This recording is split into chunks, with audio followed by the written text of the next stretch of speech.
ही निवडणूक माझ्या रत्नागिरी कुटुंबासाठी आहे. जे आतापर्यंत रत्नागिरीला मिळालं नाही ते मला वाटतं की मी त्यांना देऊ शकते. रत्नागिरीला एक नवीन रत्नागिरी बघायची आहे, जी आतापर्यंत त्यांनी बघितलेली नाहीये. त्याच्यासाठी मी नक्कीच प्रयत्न करेन. क्रीडा क्षेत्रात जे अवेलेबल नाही आहे, म्हणजे स्पोर्ट्स कॉम्प्लेक्स हा जो एक कन्सेप्ट आहे तो मला रत्नागिरीत उभारायचा आहे. सर्व धर्म समभाव, कुठेही निधी एका ह्याला कमी एका ह्याला जास्त आम्ही देणार नाही. सर्व धर्म, सर्व जाती, सर्व माणसं ही आमच्यासाठी समान असतील. रेन वॉटर हार्वेस्टिंग सारखा प्रकल्प आपली प्रक्रिया आहे, त्यात देखील आपण विचार केला पाहिजे. परवा मी ऐकलं 400 कोटीचा निधी आणला. नगर परिषदच्या निवडणुका आल्यावर निधी आणून उपयोग नाही आहे ना. परत काही जण म्हणतात एका वर्षात आम्ही बॅकलॉग भरून काढू. तुम्ही राज्यकर्ते 15-15 वर्ष नगरपालिकेत होतात, मग तेव्हा तुम्ही बॅकलॉग तुमचं तेव्हा भरून काढायला पाहिजे होतं. लोकांनी मला मत का द्यावं ह्याचा प्रश्न म्हणजे मी काय स्वतःसाठी निवडणूक लढवत नाहीये. ही निवडणूक रत्नागिरीकरांसाठी आहे. ही निवडणूक माझ्या रत्नागिरी कुटुंबासाठी आहे. जे आतापर्यंत रत्नागिरीला मिळालं नाही ते मला वाटतं की मी त्यांना देऊ शकते, कारण माझे विचार नवीन आहेत, माझं प्रेझन्स ऑफ माइंड वेगळं आहे, माझी थिंकिंग कॅपॅसिटी वेगळी आहे. त्यामुळे जो रत्नागिरीकरांना आजपर्यंत रत्नागिरी ही प्रगत दिसली नाहीये. एक वेल नोन सिटी म्हणून आपण जे म्हणतो, स्मार्ट सिटी मी म्हणणार नाही, कारण स्मार्ट सिटी असं कुठचं नसतं स्मार्ट सिटी शब्द. त्यामुळे जी सिटी ही आपल्याला मुंबई पुण्यासारखी दिसली पाहिजे, जी एकदम वेल डेव्हलप्ड असेल. एखादा भाग डेव्हलप एखादा भाग नाही असं होऊन, कारण वरचे प्रभागच डेव्हलप्ड आहेत. खालची जी मूळ रत्नागिरी आहे ती अजून तशीच आहे जी पहिली होती तशी. त्यामुळे खालच्या लोकांच्या देखील समस्या आहे की आम्हाला देखील वर जसं प्रगती झाली आहे, जसं डेव्हलपमेंट झाली आहे, तसं आम्हाला खालच्या भागात देखील पाहिजे. त्यामुळे सगळे जी रत्नागिरी शहरात जे सर्व प्रभाग येतात ते मला पूर्णपणे डेव्हलप करायचे आहे. त्यामुळे त्यासाठी माझे विचार देखील वेगळे आहेत. रस्ते, पाणी, कचरा हा ते कॉमन, दिस इज कॉमन. हे आता लोकांना नको आहे, त्यांना काहीतरी आउट ऑफ द बॉक्स हवं आहे, कारण रत्नागिरीमध्ये जे नाही मिळाले ते पाहिजे. त्याच्यामध्ये काय येतं की आपल्याला ई पार्किंग पाहिजे, मार्केट झोन पाहिजे, आपल्याला फुटपाथ पाहिजे, त्याच्यात ट्रॅफिक कसं कमी होईल, एक चांगल्या प्रकारची सिग्नल यंत्रणा पाहिजे.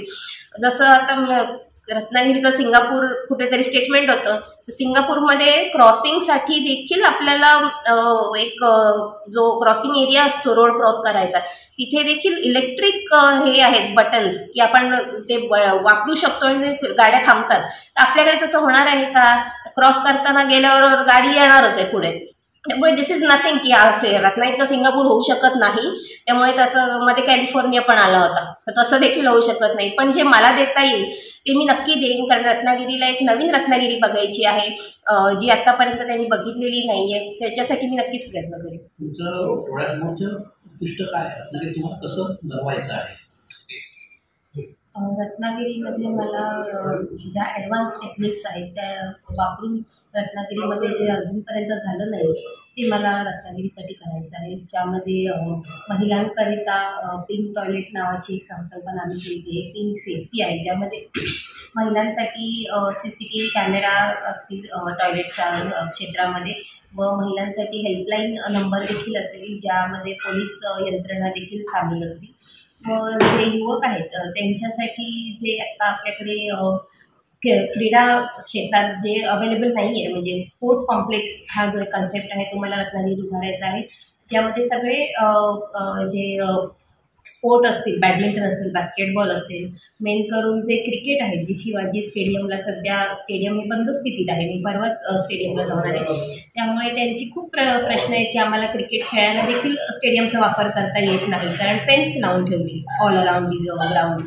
त्यामुळे त्यांचा जो मुद्दा आहे की आम्हाला तुम्ही एक ग्राउंड अवेलेबल करून दे, जेणेकरून पुढची पिढी घडेल रत्नागिरीतली, आणि त्यांना जे प्रशिक्षण असतं, क्रिकेट जे प्रशिक्षण असतं ते देखील आपण अवेलेबल करून देणार आहोत, जेणेकरून त्यांना रत्नागिरीच्या बाहेर देखील एक स्टेट म्हणून महाराष्ट्र स्टेट टीमला रिप्रेझेंट करता येईल, जे अद्याप खेळाडू घडलेले नाही आहेत. पूर्वीच्या काळात माझे वडील देखील खेळायचे, 30 वर्ष खेळायचे, त्यांनी देखील या रत्नागिरी शिवाजी स्टेडियमवर त्यांचा खेळ हे केलेला होता. त्यांचे मित्र खूप सारे होते, ते मला परवा देखील भेटले. त्यामुळे नवीन पिढी आपल्याला घडवायची आहे, त्या दृष्टीने आमची पावले. शहरी भाग येतो तिथे आपण आज बघतो की जे छोट्या गल्ल्या आहेत तिथे देखील कॉन्क्रीटचं आपण घातलेलं बघतोय.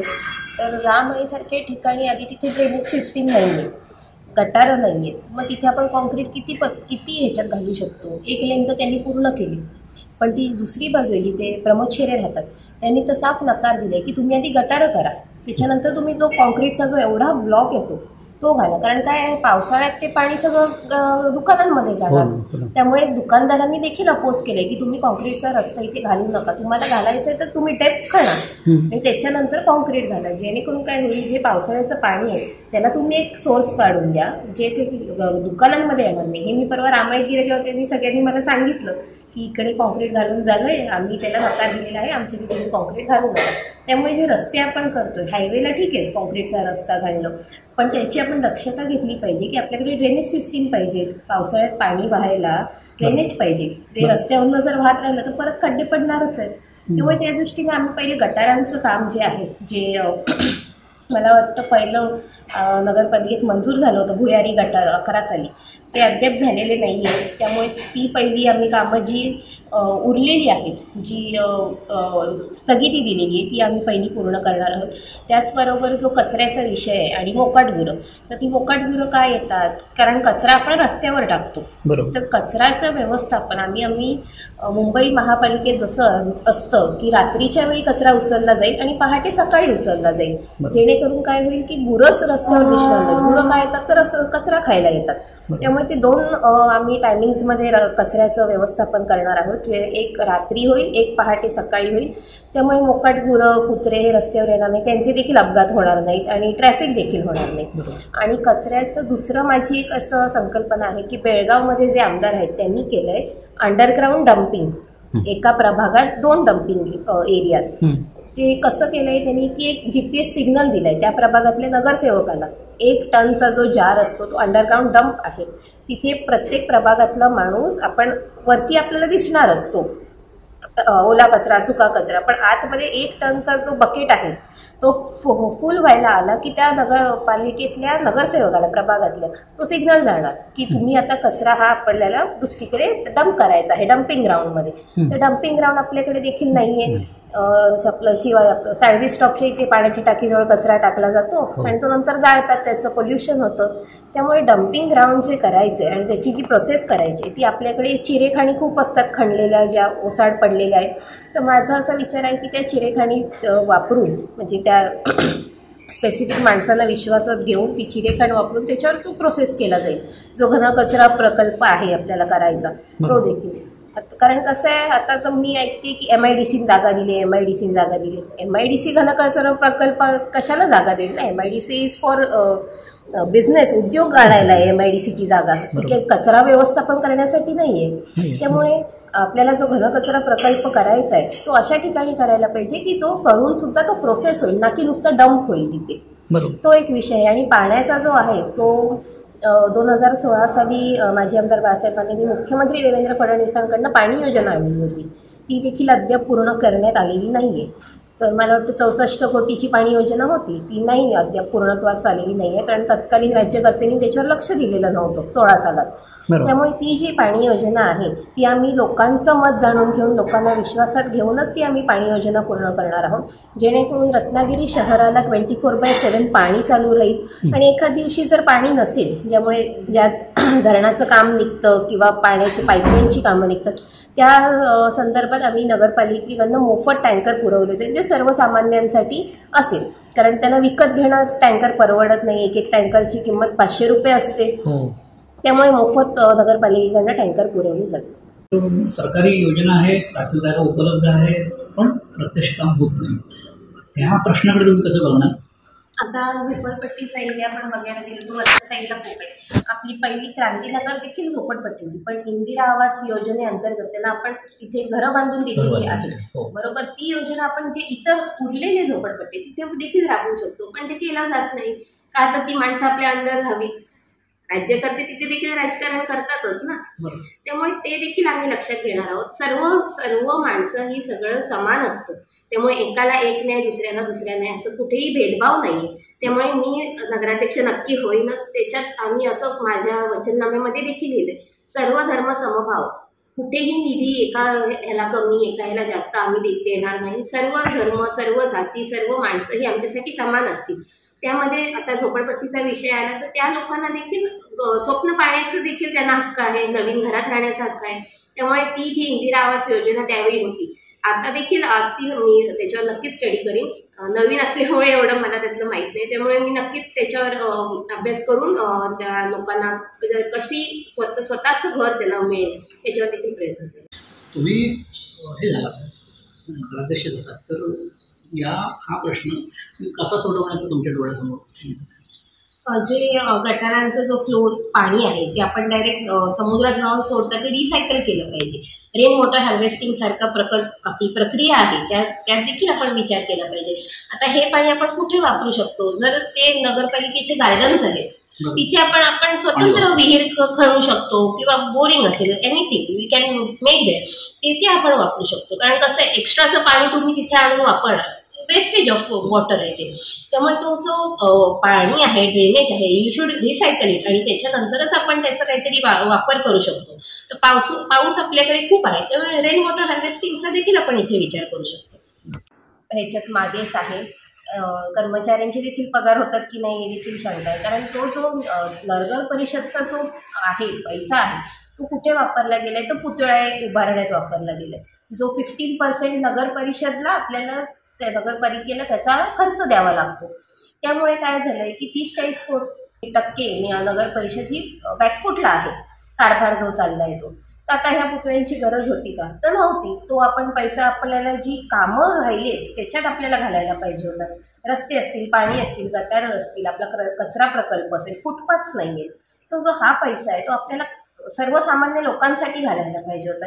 पुतळे उभारून कोणी बघायला जातात? अद्याप मी नाही गेले ते तारांगणाचे पुतळे बघायला, किंवा तारांगण देखील बघायला नाही गेले. मग दुसरी माणसं जाणार का?